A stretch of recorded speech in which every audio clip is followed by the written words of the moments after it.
စိတ်ပျော်ရမယ့်ကလေးများရဲ့ပေါက်ကရဖြစ်ရလေးများပရိသတ်ကြီးအားလုံးပဲမင်္ဂလာပါရှင် TK Channel လေးကနေပြန်လည်ပြီးတော့ကြိုဆိုလိုက်ပါတယ်စိတ်ညစ်နေရင်ကလေးတွေနဲ့အိမ်မွေးတိရစ္ဆာန်လေးတွေကိုထိုင်ကြည့်လိုက်ပါသူတို့ရဲ့ပေါက်ကရလုံးရက်လေးတွေကတင့်ကိုစိတ်ပြေသွားစေနိုင်ပါတယ်အားလုံးငယ်ရာကကြီးလာကြလို့ကလေးတွေရဲ့တဘာဝကိုတိမိပြီးသားဖြစ်မှာပါကလေးတွေပေါက်ကရလှုပ်တာကိုကြည့်မိရင်ကိုယ့်ရဲ့ငယ်ဘဝအမတ်တရတွေကိုပြန်အမှတ်ရနိုင်တာကြောင့်ငယ်မှုပြန်တဲ့ခံစားချက်လေးတွေတပံရလာအောင်ဗီဒီယိုလေးကိုစုံတိကြည့်ရှုပေးဖို့ဖိတ်ခေါ်လိုက်ပါရစေရှင်ဒီကောင်လေးကတော့ဘတ်စကတ်ဘောမဝင်တာတောင်မှသူ့ကိုယ်သူတဘောကျနေခဲ့တာပါ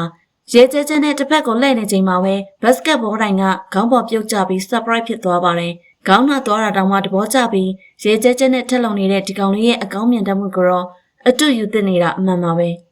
ဒီကလေးကတော့ဘယ်ချိန်ကလေးကနင်ဂျာတိုင်းခိုးတင်ထားတာလဲတော့မသိပါဘူးမိဘတွေကလွတ်လိုက်တဲ့အချိန်မှာတော့အခန်းထဲကနေဒုံဆိုင်ပြေးထွက်သွားခဲ့တာပါပြီးတော့အမေဖြစ်သူတားနေတဲ့ကြားတဲ့ကလေကားပေါ်ကနေဘိုင်းနဲ့ရှော့တိုက်ဆင်းသွားပါတယ်ပြီးတော့အမေဖြစ်သူကိုတူကျွမ်းမာတယ်ဆိုတဲ့အကြီးနဲ့လှမ်းကြည့်ရင်ပြုံးရပြနေခဲ့တာပါ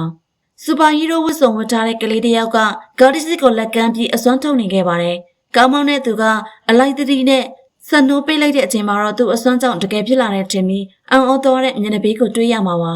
အမေရဲ့အလစ်မှာပစီကားပေါင်ပေါ်စော့ပင်နဲ့ချစ်ဖို့စူးစမ်းနေတဲ့ကောင်မလေးကရုတ်တရက်ထွက်လာတဲ့မိခင်ရဲ့အတန်ကြောင့်လန့်သွားခဲ့ပါတယ်ပြီးတော့မှဘောင်ပေါ်မှာချစ်မှာမဟုတ်ပဲစာရွက်ပေါင်မှာပုံစံလုပ်နေတဲ့ဆိုတဲ့အကြောင်းအသက်အတန်ရှင်းပြနေခဲ့ပါတယ်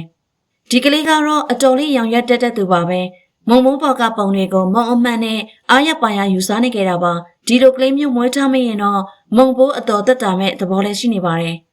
စမ်းနောက်တက်အမကိုရထားတဲ့ဒီကလေးကတော့စိတ်ညစ်နေရမှသိကြပါတယ်အမကမုံကိုကြွေတဲ့အချိန်မှာအဟုံးမပြီးပါးစပ်ဟပေးနေခဲ့တာပါအမဖြစ်သူကမကြွေပဲသူ့ပါးစပ်ထဲပြန်ထည့်လိုက်တဲ့အချိန်မှာတော့အလိန်ခံလိုက်ရတာကိုသိသွားခဲ့ပါပြီမိဘတွေကတော့ဒီမြင်ကွင်းကိုသဘောကျပြီးပြုံးရည်နေခဲ့ကြတာပါ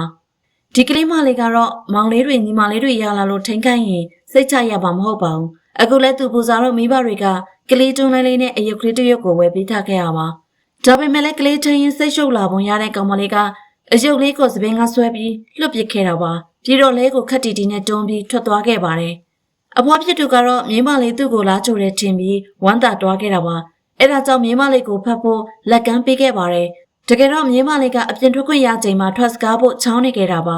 အဲ့ဒါကြောင့်အဖွားကိုရှောင်ပြေးပြီးခြံထဲကိုတန်းပြေးသွားခဲ့ပါတယ်အဖွားကတော့ရှက်ရှက်နဲ့ရေမောရင်ကျန်းနေခဲ့ရတာပါ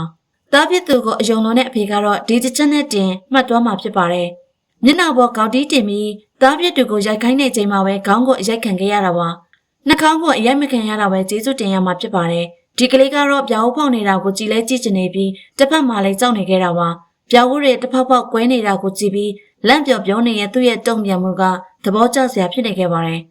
ဒီကောင်မလေးကတော့ငငယ်ကလေးကခါလှအောင်လေ့ကျင့်ဖို့ရည်ရွယ်ထားခဲ့တာပါခါလက်ကွင်းနဲ့လက်နေပေမဲ့ကွင်းကပြုတ်ကျနေခဲ့ပါတယ်ဒါပေမဲ့လည်းခက်တီတီပဲကွင်းရှိသလိုဆက်လက်နေခဲ့တာပါခါလက်ကွင်းမရှိဘဲလက်နေတဲ့ကောင်မလေးရဲ့လှူရှာမှုကအသက်ရစရာကောင်းလွန်းနေခဲ့တာတော့အမှန်ပါပဲ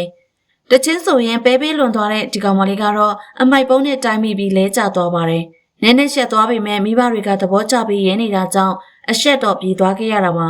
ဒီကောင်မလေးကတော့အနာဂတ်ရဲ့ထေလာစွတ်ဖြစ်မဲ့သူပါပဲအခုလည်းရေချိုးခန်းကလက်ဆေးပင်စင်ပေါ်မှာကာယတက်ခွာပြီးတချင်းတွေအောဆွနေခဲ့တာပါပြီးတော့မန်ထဲမှာပြန်တွေ့နေရတဲ့သူ့ပုံစံကိုသဘောကျနေခဲ့ကြောင်းဝင်းမြလိုက်ရင်ဗီဒီယိုလေးကိုညီကုန်းချုပ်လိုက်ပါတယ်ရှင်အဆုံးထိကြည့်ရှုပြီးကြတဲ့အတွက်တယောက်ချင်းစီတိုင်းကိုအထူးပဲကျေးဇူးတင်ရှိပါတယ်ရှင်